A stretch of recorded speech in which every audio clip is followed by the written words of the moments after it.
Okay, good afternoon everyone.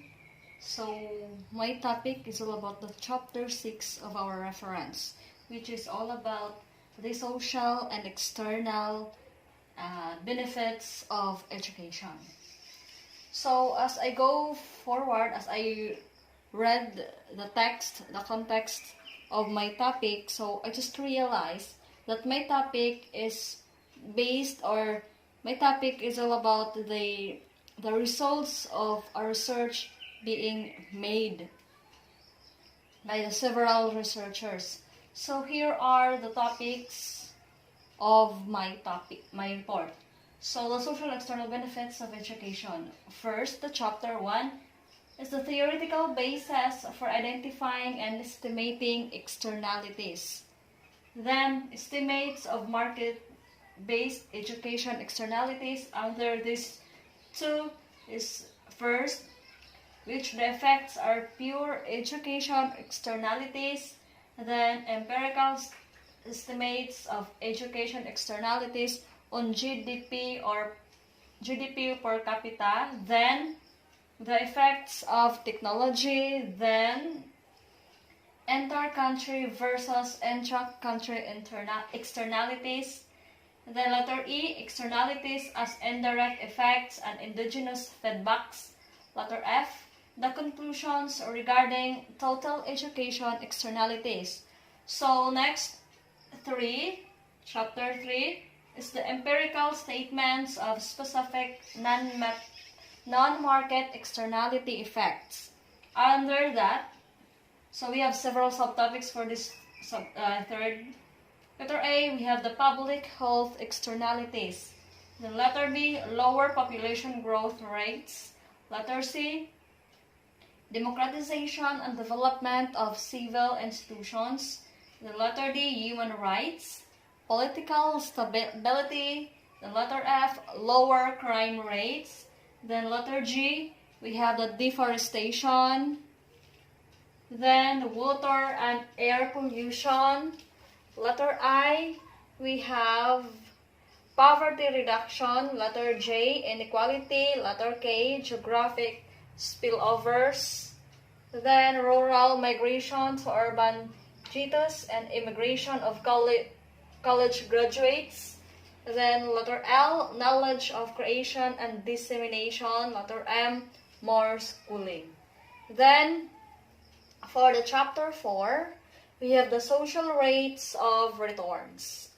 Then 5, the non-market private returns to education. Then chapter 6, we have the investment criteria. So under that, there are 2. We have first, using total social rates of return as efficiency criteria. And letter B, private and public shares in financing. Then the last topic, we have the conclusions. So before we're going to go over with our topics, let us have first, what are the terminology, the terms being used by this topic. So first we have the external benefit, or let us say the market benefit. This benefit is the private actions that affect others, like sport or work. Then we have the social benefit or the non-market benefit.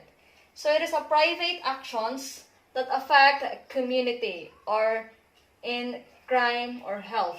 So sa external benefit, it is a private actions that affect others. Like for example, person A invested, but person B benefited from person A investment.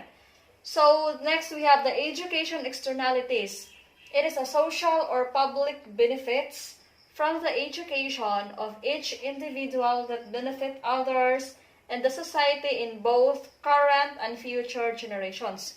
So in other words, this education externalities, the public and or the social people benefits the education. So there is a beneficiation of the education. So let's have first the introduction. So the standard estimates of social rates of return include only a portion of the total social effects of education. But the externality benefits, both market and non-market are taken for granted. So, taken for granted ra ang market o ang non-market benefits. And do not affect private decisions. So, dili mag-matter, it doesn't matter with the private decisions. Then, the size of externalities, which include education's impacts on development goals, are the main rationale on efficiency grounds for government support of education. So, the main rationale are the size of externalities. So, ang size externalities, that includes education. So, the major is the education's impacts on development. So, muna ang main purpose, main target of the externalities. Then, estimates of education externalities and impacts on development goals are very important to obtain. Then, there were prior surveys of the research. So, like what I had said, my topic is all about the research of the researchers. So, there are several researchers made and then giusa ang ilang mga results. So, that makes my topic. So, again, the prior surveys of the research relevant to education externalities, but none of those seeks to appraise the total value of education externalities. Section 1 defines the theoretical basis for the identification and estimating of education. So, I already read these matters. Then, okay, let's have first the theoretical basis for identifying and estimating externalities. So, the market outcomes of education consist of the direct effects from the use of the human capital in production during work hours and the externality benefits as the average education level in the community. So this research is according to Lucas 1988. So the direct effects of the use of the capital production during work hours and external benefits is the average. So the average educational level. So the positive economic growth depends, so nagdepende siya sa total physical and human capital deepening. So focuses on the physical and human force, the physical and human efforts. Then, according to Rumor's 1990 model, this is similar in its dependence on human capital. So, maumaura sa kang Lucas 1988. But then, in this model of Rumor's, the stock of human capital employed in the R&D sector increases technological progress through greater innovations. So next, the education externalities operating through these development goals affect GDP per capita as well as earnings. So the development goals affect, so there is an affection, so nasay relation sa GDP per capita as well as earnings. So this is a relationship between GDP and earnings. To a limited extent in the short run, but much more substantially as time passes. So more substantial siya as the time goes past. Then a portion of these non-market returns to education are private, such as own health. So private siya, the return of non-markets are private, such as own health. So like what the terminology ang flash ganina, the non-market focuses on the health or the crime. So according to this, a portion of these non-market returns are private. So private is such as own health, but a portion are pure public goods or non-rivalrous goods, such as a public health, public television, or the benefits of democracy, human rights, and political stability. So, dili jud siya ingon nga private jud ay. So, there is also the good, pure public goods. So, public goods gihapon siya the public health, public television, so public residya. For empirical estimation, there should be a control for capita income to avoid double counting the market returns to education. So of course, so dapat dili jud magduble ang imong lista so that dili po ka magduble sa imong return. So inig audit ana. So malugay na hinoon. So there should be no double counting. Therefore, non-market returns, both direct and indirect, are over and above the market returns of education. If a result, larger government investment in education increases, then human capital formation increases. So the investment in education, if that increase, so therefore, the human capital formation is also increases. So this induces more private savings. So again, there is a relationship between the larger government investment in education from the government and the human capital formation. So kung mo-increase siya, of course, mo-increase po ang human capital formation. Pero kung mo-decrease ang gi-invest sa gobyerno sa education, mo-decrease po ang human capital. So there is a direct variation between the two. This induces more private saving and investment by families in the form of foregone earnings. So kung increase ganing na siya, maka-attract siya customer, maka-attract siya mga private savings, mga pamilya nga nag-invest sa education.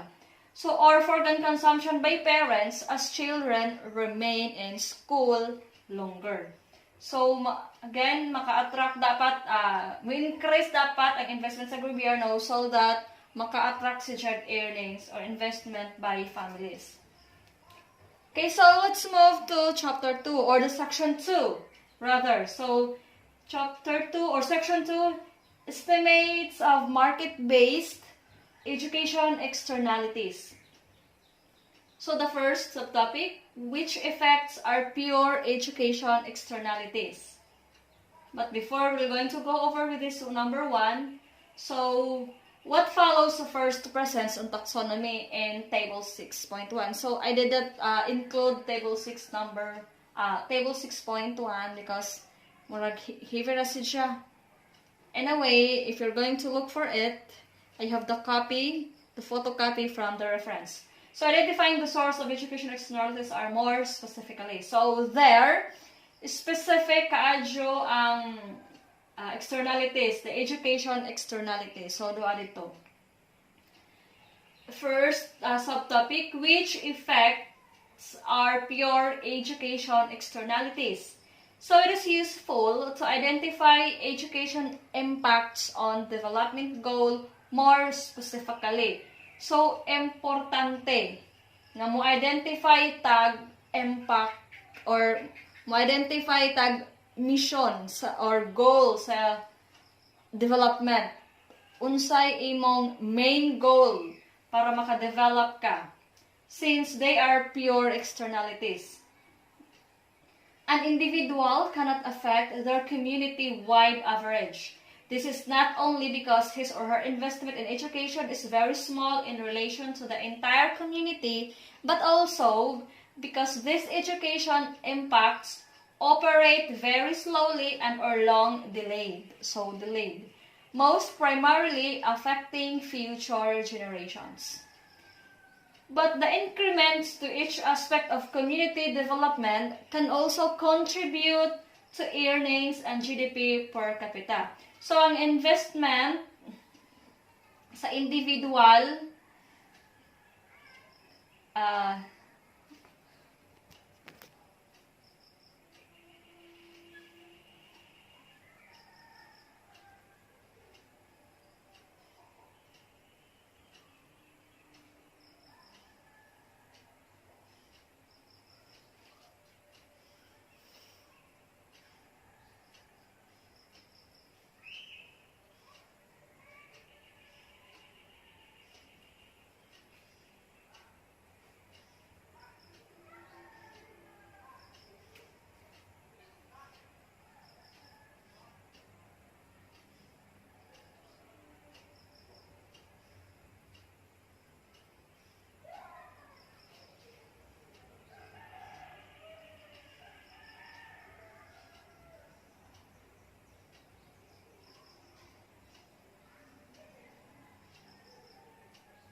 So it's very slow, or the investment of an individual in education is very slow, still each aspect development can contribute to the earnings and GDP per capita. So makakontribute dahil gihapon sa bisan pa o gamay ra ang gi-invest. So an indirect effect of education through development goals to growth are a better way to measure externalities. So number 2, we have the empirical statements of education externalities on GDP per capita. So in the Lucas 1988 model, technology is constant, where its role in growth is replaced with the average level of education in the community. So constant ang technology ang ana, which can be regarded as the means of disseminating technology without which it is not effective.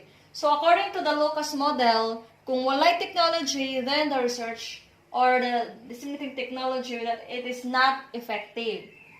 So dili day kuno effective ang education.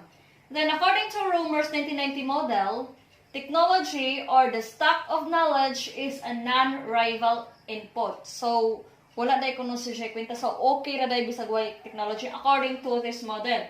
It's not constant, but it is dependent on the amount of human capital employed. So, this model, gikinahanglan po ay ang human capital. As well as in production directly. So, dapat mas taas ang human capital. Of all of which, again, depends on prior education. So, again, mas dapat or mas importante, mas daghan dapat ang human capital compared to technology according to this model. Then number 3, the effects of technology. So the neoclassical model, according to Topol 1999, it implies that current investment in education leads to a one-time surge in output as human capital is applied in production. So, the investment kuno sa education maka-leads ngadto sa surge. So, mas daghan siyang output as new human capital. So, mas daghang output kung daghan pod ang human capital. Mas daghang production kung daghan pod ang human capital. It is a static interpretation since, so static interpretation day kuno ang neoclassical model or ang Topol 1999 nga model. Since it implies controlling for technology and includes only direct effects. So mao di ay nga static interpretation ang kang Topol 1999 because includes ra kuno siya sa direct effects. So, wala siya nag-mind sa indirect effects. Nag-control po siya sa technology. That excludes indirect effects that operate through intervening variables and through lags that feedback and affect outcomes in the future. This interpretation eliminates most education externalities.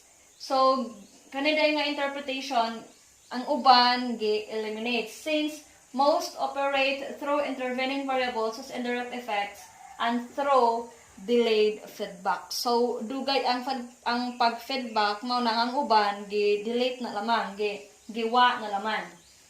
Then, the Topol and Hickman, so nag-usa ang research ni Topol ug ang Hickman in the year 1999, and ang kang Klenow ng 1997 nga model, estimate externalities by first estimating the social rate of return to schooling from cross-country GDP per capita regressions, or the 20 to 30%, and then subtracting the private return to schooling based on individual earnings data and Mensur regressions.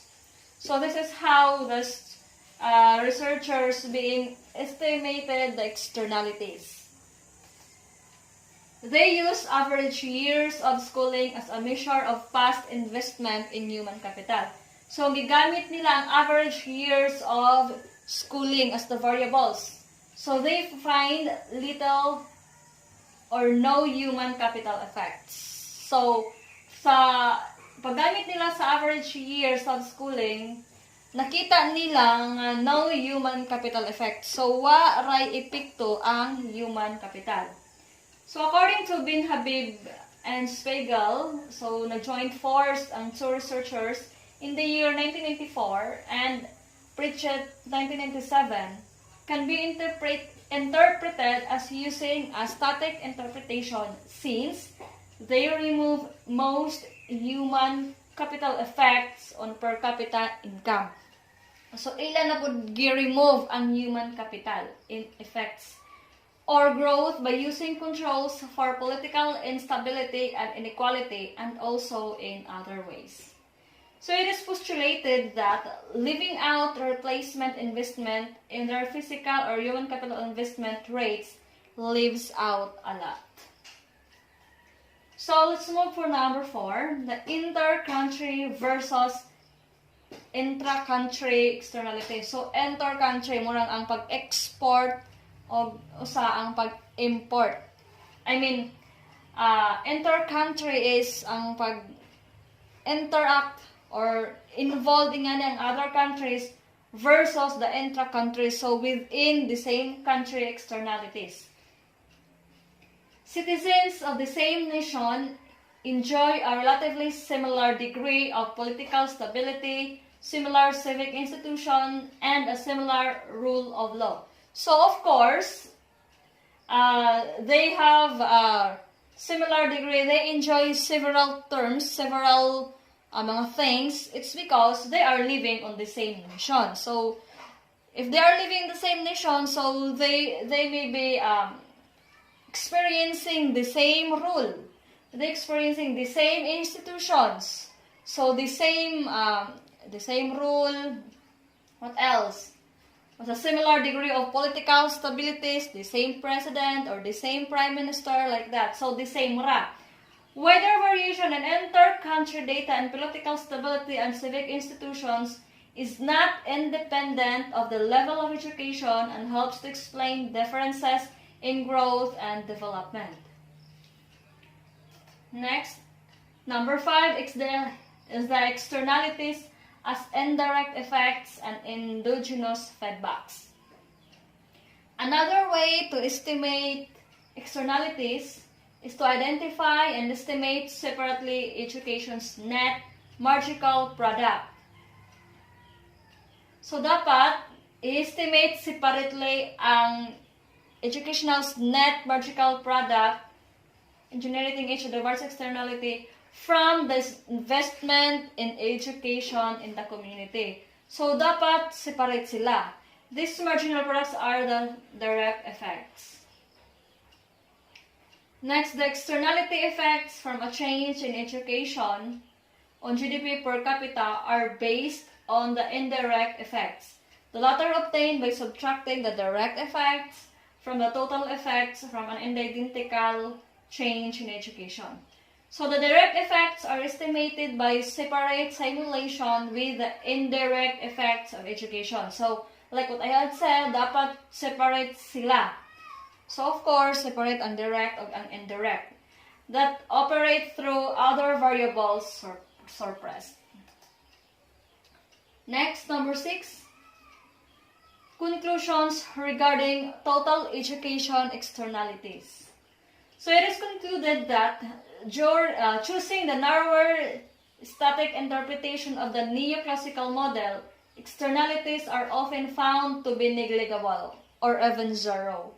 So, kung static ra siya, kung mo-choose ka sa narrower static, so, mubo ra siya, mubo ra ang scope sa pag-interpret, so, makita pod nga ang imong externalities are little ra pod, negligible, or even zero.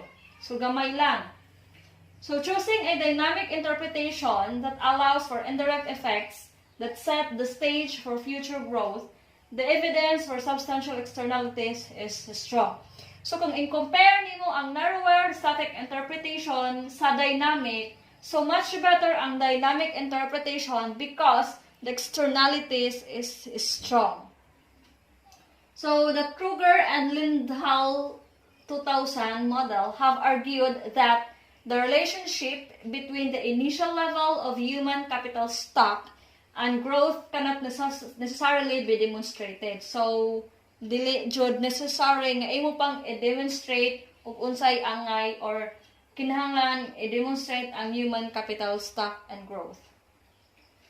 So, pwede di na nimo i-demonstrate, pwede ra pod og imong i-demonstrate. Demonstrate naman sa. So, it can also be tentatively concluded that interstate variation excludes important externalities. So, di-exclude hinahinoon ang important externalities since some important nationwide community effects do not vary within countries. So, dili ra kuno ma-change, dili ra ma-vary within countries. So, kung naara sa country. It can also be tentatively concluded that choosing static or shorter run interpretations of neoclassical model minimizes most externalities. So, aside from being zero externalities, so, na-minimize sa pod ang ijang externalities. Ang pinaka most benefits externalities.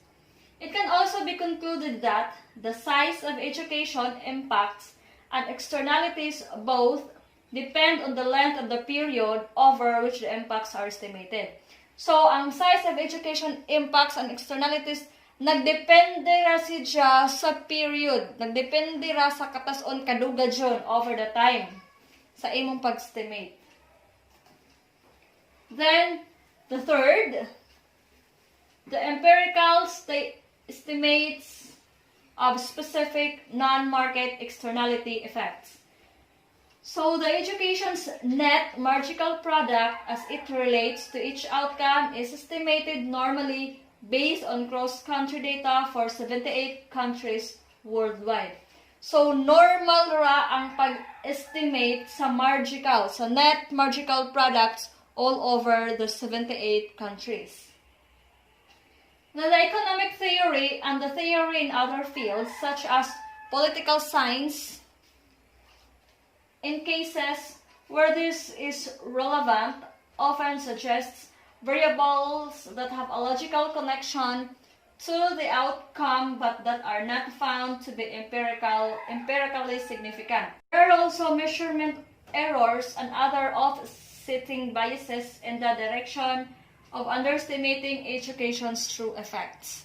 So sa results, napudhay kuno sa errors and then mga biases sa pag-estimate education's true effects. Then a difference equation for each outcome results in a difference equation system that can be used for simulations of all of the outcomes. Then each new generation inherits an improved platform from which to start, not only in per capita income, but also in non-market aspects of development. So, maka-inherit na ay ang new generation. So, not only in per capita income, so dilira ko sa per capita income, but also to the non-market aspects of development. So, kung unsay na added to, so next generation, ma-inherit ra po siya, masunod ra po siya. Then, under siya, sa number 3, we have the public health externalities. So, according to Gross and Case-Nurse of 1997 survey, it identifies not just own health, but also some externality type public health effects. So, ang ilang na-identify, dili radi ay ang health, ang private health, but also the public health. So, dili ra ang kaugalingon, ang ila, dili ra ang private health, ang ilang nakitaan.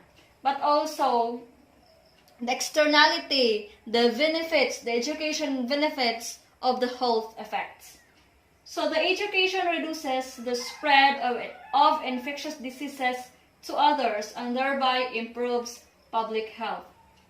So, na-reduce ang pag-spread sa infectious disease sa uban and thereby improves public health. And na-improves po ang public health. So, education is also necessary to improving medical technologies. So, necessary na gihapon ang education. So, makita na to unsa ka importante ang education. It's because education is necessary not just for our own good, but also to improve the medical technology, especially nowadays that we are experiencing the coronavirus. So, I have heard that the scientists are making their best to fight this disease, infectious disease. So hopefully, makita na nila through education ug unsay angay nga solusyon for that virus. Unsay angay i-fight, unsay angay i-inject ana para mamatay ang virus. Then, number 2, the lower population growth rates. The equations are for infant mortality, which depends on female education lagged 20 years, and for life expectancy, which depends on combination of infant mortality, education lagged 20 years, and GNP per capita.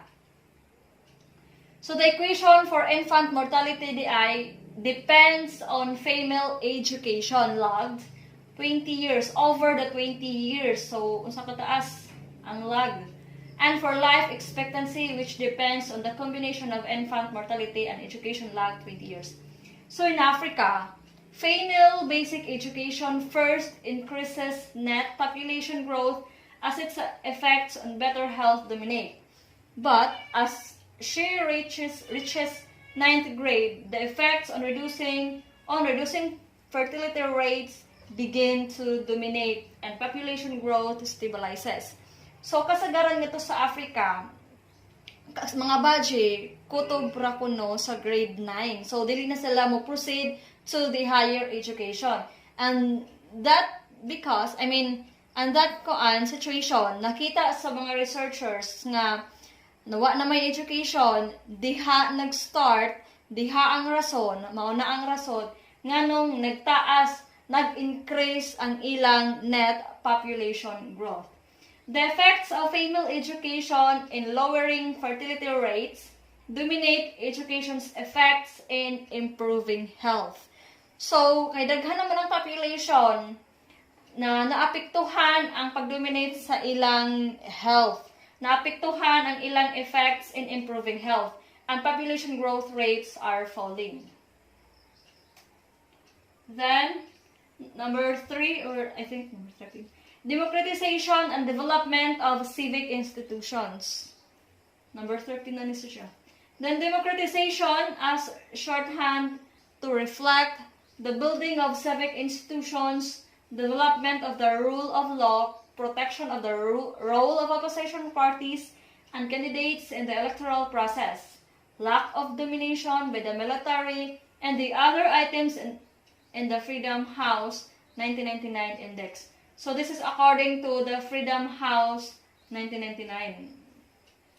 Next, the rising from capita income associated with a growing middle class gives rise to demands for participation in the political process that increasingly cannot be ignored by the authoritarian regimes. So this is according to Diamond 1992 and Huber 1993. So dapat kuno dili i-ignore sa authoritarian regime, dili i-ignore sa authority during the authoritarian regimes ang rising from capital income. So kung mag-rise kuno ang capital income, dili na sa angay i-reject or i-ignore. Then the population growth rates remained high. So nagpabilin ang pagtaas sa population growth rates. And that real per capita income 50 years after independence was no higher than at the time of independence.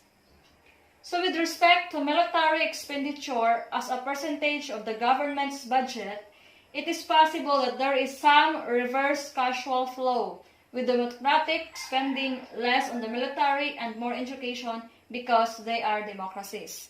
So according to this research, according to this, kanang nakita nila, that sa military expenditure kuno, murag kung authoritarian regime siya, ang military or democracy. Because, or maybe because, again, this is an authoritarian regime. So, kung authoritarian regime, ang nag-lead ang authority hinggamit sa power sa military. So, ang military, democracy, pasagda na sila kung sa ilang gusto, especially during the education. So, with that, the government gives maybe the higher budget, the higher expenditure compared to the other. Then, the preponderance of the political science literature reviewed by Diamond, 1992, suggests that the main direction of causation is from rising per capita income and increasing education to the democratization. So, this research, or this, according to Diamond, 1992, the rising per capita income and increasing education to democratization. So, dapat kuno siya mo high or mo maintain. There is a social benefit of externality, even though the giver also gains some private satisfaction. So there is a social benefit externality. Even though naka-benefit pod ang mga private investors. So it contributes to the strengthening of eleemosynary institutions, many of which are civic institutions fundamental to effective democracy. With respect to the indirect effects of education on growth through democratization, the preponderance of the evidence in the cross-country data is that democracy does not contribute to growth directly. So, according to Barrow 1991 and in the year 1997, and also McMahon 2002, that the democracy does not contribute, the democracy of the cross-country does not contribute to the growth. Human rights include freedom of the press, radio and TV, freedom of assembly and independent judiciary, no imprisonment for political crimes, gender equity, avoidance of use of torture, and absence of serious corruption. So, nagamit ang human rights. According to this research, according to some researchers, human rights includes the press. So, self-explanatory na nito siya. Empirically, human rights do improve significantly with democratization after controlling for per capita income. As with democracy, human rights can be regarded as a public good, the enjoyment of which is essential, free to all. Although there are, of course, serious questions about the effective access of the poor to equal treatment within the court system. So, as you can see, that the human rights include the freedom of press, radio, manasla diha. As with democracy, human rights can be regarded as a public good. So, ma-regard po niya ang public good sa democracy. So, therefore, education's marginal contribution is largely an externality.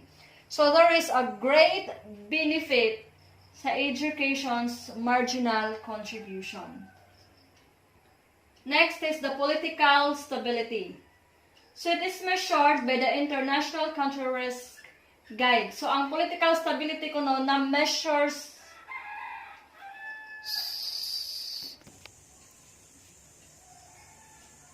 okay, so the political stability kuno is measured by the International Country Risk Guide in the year 1995. So as with democratization and human rights, so nausa na ang democratic o ang human rights, rising income and higher levels of education contributing to a larger middle class are conducive to greater democratic participation.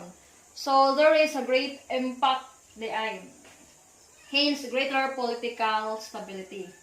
So the theoretical relation of military expenditure to political stability is more problematic. Then the authoritarian regimes and stability can be supported by large military expenditures in the short run, but this may be less sustainable in the long run. So the military expenditure po dahil ko no, sa authoritarian, so like what I had said, kung authoritarian regimes, there is the use of the human force from the military people. So the expenditures ko no in the short run, kung magsigig support ang gobyerno, magsigig support ang mga authority sa authoritarian regime, kaduga dyan, mag-less sustainable si Ja. Although political stability is correlated with democratization, these are instances of governments that are authoritarian and also political stable. So although mga authoritarian sila nga country, stable dahil gihapon ko ng ilang political. Like sa China, sa Singapore, and Saudi Arabia. So according to Barrow 1997 and Sala E. Martin 1995, Macron 2002, and the Joint Force of Oliva and Rivera Batis 2002, they find that democratization contributes directly to the growth and to political stability. So, ang ilang nakita pod sa ilang research nga ang democratization kuno makahatag diretso ngadto sa direct og ang political stability. Stability of growth and political. And that political stability in turn contributes to the growth. Then the lower crime rates. So Witt of 1997 finds that the average educational attainment of individuals already prone to crime has no relation to their criminal activity, but the presence of large number of unsupervised teenagers on the streets is very significantly related to crime rates. So according to Witt 1997, ang pag-attain kuno sa only average level of education does not affect the presence of the criminal rates. But, ang ilang nakitaan or ang idyang nakitaan is ang problema diha or na-raise ang crime rates ngadto sa mga unsupervised teenagers sa streets. Then, property crime rates are 1.2% higher after 40 years. The latter effect due largely to economic growth. So because there is a lower nanay mga crime rates, maapektuhan ang economic growth. So this is according to Mahon 2002 and Apia 2002. This direct effect from education, which is also probably partly from better peer group relationships, is strengthened. So dapat strong ang relationship between sa peer group by the indirect effects of education as it lowers crime through lower urban property and less inequality. So dapat di ay na ay good influence gikan sa peer group para mo lower ang iyang crime rates. Then limit school productivity to increase in academic test scores. Although useful for some purposes, overlooks an important externality as higher secondary enrollment rates, lower murder and property crime rates. So kung daghan ko ng eskwela, kung taas ang enrollment sa eskwelahan, then the lower, there is a chance na ma-lower ang mga murder cases and the property crime rates. So importante na yung education sa pag-lower sa mga crime rates. That is according to the several researchers I had mentioned. Then let's move to number 7, which is the deforestation. The logic behind education's indirect effects on the environment is that forests are cleared for agriculture as population growth and for heating and cooking where poverty rates are high. So, ang logic ko no sa education indirect effects on the environment is that ang agricultural population grows and for the heating and cooking, ang pagluto sa mga medyo low nga family or mga poverty rates. Then forests are also cut for raw material exports which are higher relative to manufacturing exports where human capital is low. So, uban ko nga mga tao wherein low income sila nga family, ang uban nila nga source of income is through forest. So, ang mga kahoy, ang ilang putlon is gamiton or ang mga forest is their materials or the raw materials for making another product, for making such product like furnitures to gain economically. So deforestation is also the source of most destruction of wildlife animals. So kay nag-deforest man ang mga tao, so maapektuhan pod ang mga wildlife mammals. These problems increase at a rapid pace. So kung mas daghan, nagka-increase ang deforestation, of course, nag-increase pod ang problema sa mga wild mammals. The effects of higher population growth in reducing the rate of reforestation is highly significant in cross-country. So, ang epekto kuno sa pagtaas sa population in reducing the rate of reforestation is highly significant. So, significant po siya sa uban nga country. Then, the water and the air pollution. The effects of more education and on water and air pollution are almost entirely indirect. So in water pollution, education first reduces poverty and population growth rates. So according to other research, ang water pollution, ang main source of water pollution is due to poverty and the population growth. So, manay duha sa hinungdan sa water pollution. Number 1, ang poverty. The next, ang population growth. Indirect effects generated by the same increase in education in the simulations lead to about a 13% reduction in the amount of water pollution. So, in air pollution, in Africa, the same education policy change leads through combined indirect effects on population growth. So the same population growth, democratization and economic growth to about 14% increase in air pollution. So kung magkadaghan ang population growth, ang democratization and economic growth, mo increase pud kuno ang air pollution sa 14%. Next is the poverty reduction. Economic growth and secondary education are both significant in reducing absolute poverty in cross-country data by 18% over 40 years in Africa. So, naaday solution sa poverty. So, para mo deduct ang poverty, so kinahanglan economic growth. Mas taas ang economic growth, na daghang trabaho ang pamilya. And then another one is the secondary education. So, in Africa, importante, in other countries, importante di ay ang economic growth and secondary education. Of course, murag tanan man tingali nga country, importante ning duha to fight the poverty. Which in fact, although this time there is a pandemic all over the world, still open gihapon ang education because the education is the only way to surpass the poverty, or this is the best way to surpass the education. Next is the Garfinkel and Haveman in the year 1997. They find a strong negative relation between the education of the head of the household and poverty status. Oh, lahi po ang ila. There is a strong negative po the strong negative relation. So, wala na da ikuno yung relasyon. Ang poverty ug ang associated with the welfare and medical costs. So, mo po na ilang nakitaan. Next, number 10, we have the inequality.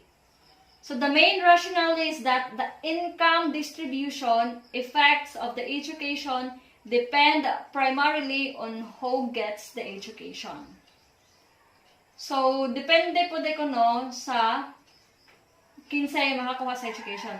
Then, the Sakharopoulos in the year 1997 and early of 1975, they found a strong relation between inequalities in schooling and the relative number at the poverty end of the income distribution. So, ang kaning ilang duha nga result or findings very contradict sa katong previous na nga gimin ganina nga there is a strong negative relation. Ang kanipod, there is a strong, so the positive pud siya na presence ang relasyon nilang duha between inequalities in schooling and the number of poverty. Then employing the model, simulations tracing the impact of a further 2% increase in investment in education reduced inequality by an additional 8%. So next we have the geographic spillovers or the rural migration to urban G2s and immigration of college graduates. So the net costs and benefits to cities of internal migration from poor rural areas where education has been inadequate to urban slums has not been estimated precisely, but some effects are rather obvious. So like here in the Philippines, or nga sa Maasin, taga Maasin ka, na college sa Maasin, but then other people mas mo prefer sila nga mo eskwela ngadto sa higher or mas improved nga cities compare nato. So mas mo prefer sila nga ngadto sila mo eskwela, mo proceed og education, mo proceed sa ilang higher education rather than pagstay ngan sa atong kaugalingon nga city. So the cost to the urban education, criminal justice, and welfare systems are partly a result of deficiencies in the education systems in the rural areas from which the migrants come. So maybe ang ilang rason is there is a deficiency of the educational system. Next, there are gains to the receiving country and loss to the country from which the immigrants come that depend on immigration policies. But they also depend on education policies in low-income countries where the higher education system has been disproportionately subsidized or expanded. So like mga sa ato mga graduates, like for example the college graduates, nurse kintay sa graduates, board passer. So some of them or most of the Filipino nurses mas mo prefer sila nga adto manarbaho mo apply sa other countries because of some reasons. Number one reason for that is the salary, the compensation nga ma-receive sa employee.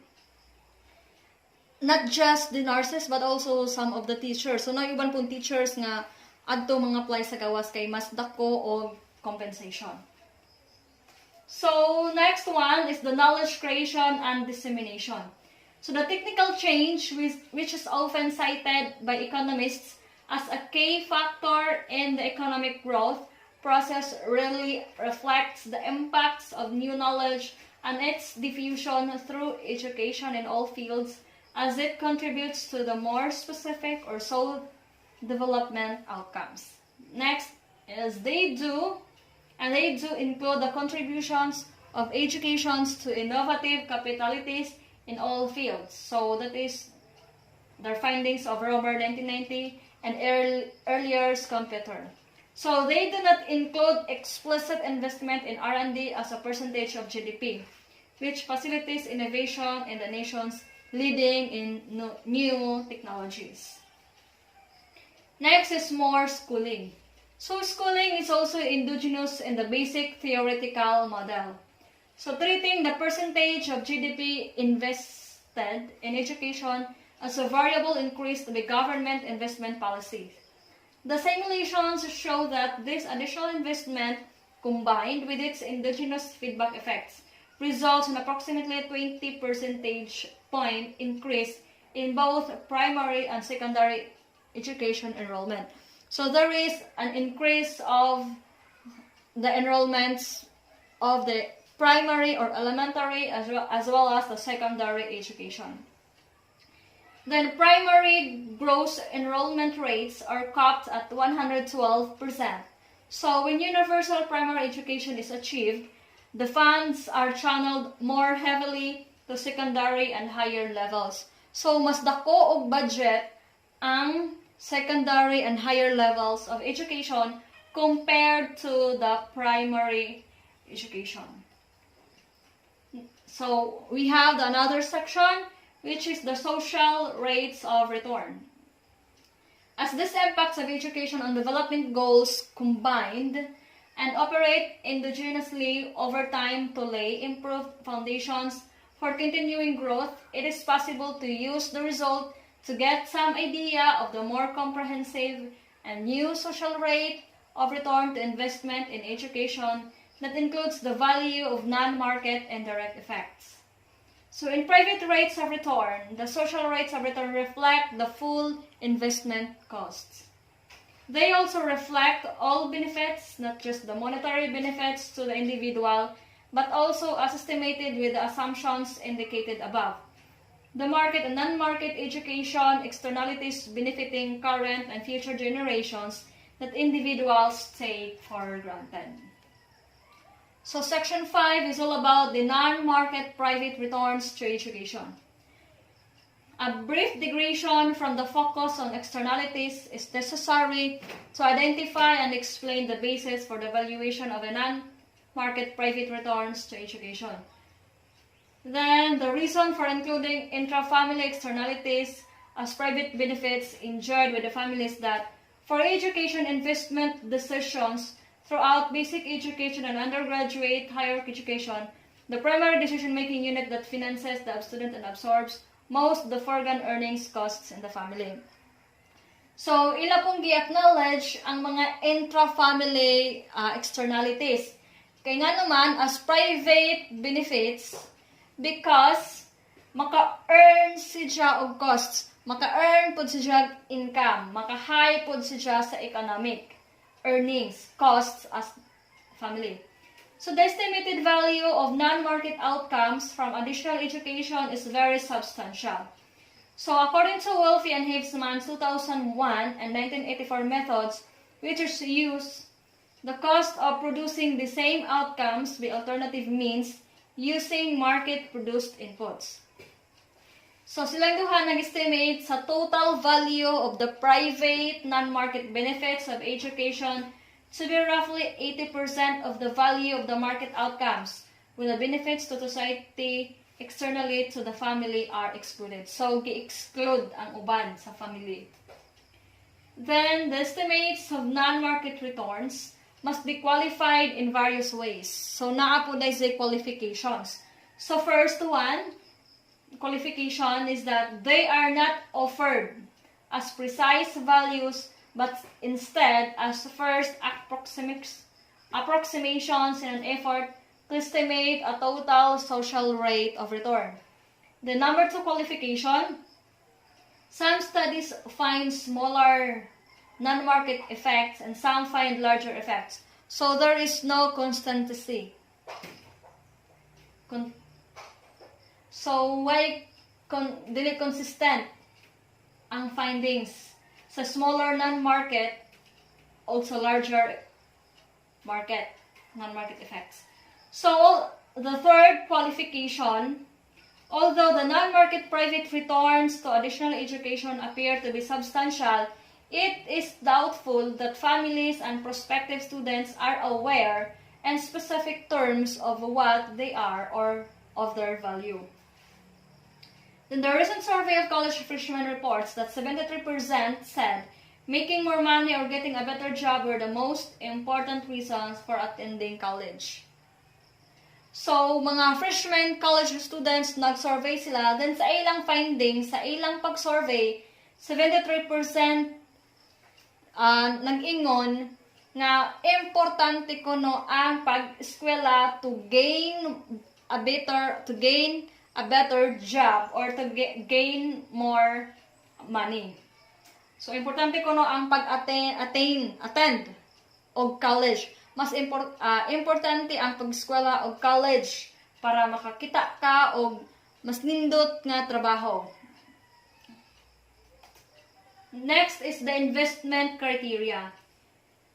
So, investment in education is a shared enterprise that includes private investment by families and students. An objective of estimating education externalities is to get some idea of how these costs should be shared between private support by families and employees and public support by government and by donors if efficiency is to achieve, since private decision makers take these external benefits for granted. So, gi-take for granted ra, mura gibaliwa ra nila ang uban. Ang mga donors sa gobyerno o sa mga individual sectors. Since private decision makers take these external benefits for granted, and they will not be provided without external intervention to correct this source of market failure. So, kay take for granted man nila, so dili pud sila provided sa external interventions. So, public education is not perfectly efficient. So, this is according only sa research ha. But a major source of government failure, so nga naman kuno nga dili man effective, it's because the developing world is government officials who diverted resources to their own ends. So in other words, ang public education is not perfectly efficient because the government or the officials involved, ang mga nagtrabaho sa gobyerno are corrupting, corrupting the things, corrupting the major source. So, ilang ipang corrupt. So, mao na usa. Na especially the government officials. So, who divert resources? So, instead sa public, sa public ihatag ang uban, ilang giangkon. So, muna say corruption. The number 1, using total social rates of return as efficiency criteria. So, where the total social rates of return to education investments are high in relation to the average total return on alternative investments, usually taken to be about 10% in real terms, there is under-investment in education. So, under-investment in education.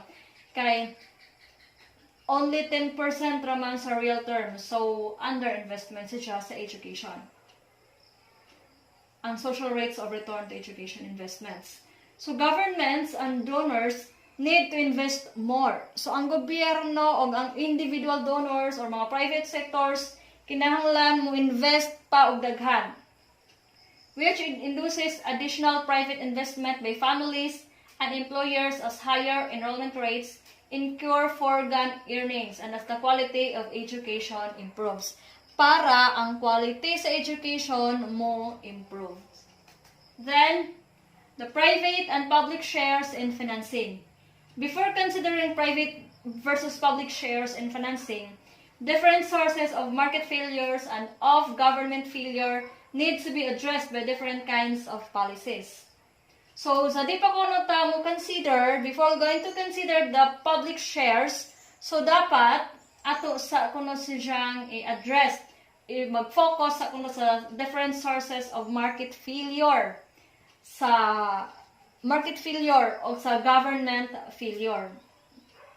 So, kinahanglan sa tutukan, kinahanglan sa i-address different kinds of policies.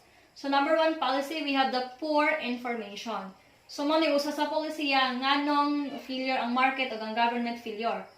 So, the main remedy for this is efforts. So, of course, efforts to improve the information available to students. So, importante jud ang efforts sa usa ka tawo, sa usa ka organizations to improve the information para sa mga students. Then, the next policy is that the imperfect capital markets for the financing of human capital investments.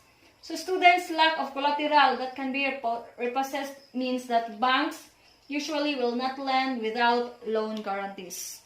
So, usa sa rason. Students lack of collateral. So, kung walay collateral, dili siya makahatag og loan. Dili makahatag og financial capital investment sa usa ka estudyante kung ay loan guarantees.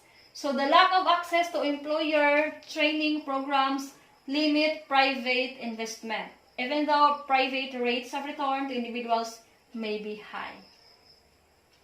Then, the third one is the weak private sector training capacities. So, where little or no private capacity exists, programs to develop this are needed. So, weak siya kay there is only a little individual or there is no private capacity nga exist nga available para mag-develop og unsay gikinahanglan. Next is the one, government failure. So the objective always needs to be the provision of higher quality education at lower cost to the extent this is reasonable and possible. If government failure is due to corruption that diverts resources to the personal ends of ruling elite, the underinvestment will be reflected in high social rates of return. So, para sa giingon ganiha, one reason of the government failure is the corruption of the government officials or the government employees. So, the fifth policy, we have the equity considerations. The impact of the distribution of education and inequality, however, have indirect effects on some development outcomes that are included. So the fees at the primary and secondary levels in public schools, especially in developing countries, mean that individuals and families are covering more than 50% of the investment costs even at those levels. So, akatong mga bayro nun sa primary o secondary levels sa public schools, especially covering, so 50% radi ay kuno. So, murag sa ato, public schools are free. Cost even at those levels. So, at private universities, so this is applicable to the other countries. At private universities, both the institutional costs and the percentage of total costs covered by tuition are somewhat higher. So, mas higher ang fees, ang bayro nun sa private. So, the percentage covered by state scholarships and by private endowments is typically less than 26%. So, kay mas high man ang mas dakog bayro nun ang mga private universities. So, ang ilang percentage sa scholarship, ang percentage sa ilang scholar is only few, 26% ra. So, high total social rates of return to education suggests that rates of investment in education need to be increased. So, kinahanglan i-increased ang investment sa education in many countries if something closer to optimum efficiency in the rest of economic development is to be achieved. So, dapat mas taas tag percentage sa mga person nga mahatag sa education investment para maka-achieve tag economic development. Next, the last topic, the last section of this chapter is all about the conclusions. So most prior research on education externalities has focused on the effects on market earnings or on GDP per capita. So a dynamic interpretation of the neoclassical model that incorporates them in the development progress suggests that the non-monetary returns to education are considerable. So i-consider ko ang non-monetary returns. Based on the narrower static interpretation, a number of approaches surveyed find limited and inconclusive evidence of externalities. So, see the difference between the two interpretations, the dynamic and the narrower static interpretation. So, the 37% to 45% educated guess of the total value of education externalities as a percentage of the total returns to education results after employment of 54 control variables controlling for most significant impacts on development outcomes by factors other than education. So, arang daghanang control variables ang gigamit sa mga researchers. Ani para makita jud ang significant impacts sa education externalities. Most research is needed in estimating the impacts on education. So, not enough ba diya ang ilang mga research. Magkinahanglan pag-research on education on development outcomes as well as both theoretical and empirical work on placing an economic value. So, in terms of economic value, on the direct effects of education on development outcomes. So, mas kinahanglan pa, most research is needed, mas kinahanglan pa ang mga researchers para makita ang economic effects sa education externalities. Apart from presenting a further developed conceptual framework, the main conclusion of this chapter at an empirical level may be unsettling to some. So maybe dili si just settle kay kuwang man, not enough man. So most research is needed pa man. So unsettled ang uban nga research. Dynamic process with long delays that education continually affects the development outcomes, repeatedly setting a new stage in each successive period and thereby providing for continuing future growth and development. So, gikinahanglan pa ang research for continuing the future growth and economic development. So, that ends my report, which is all about the social and external benefits of education. So, thank you and stay safe, everyone.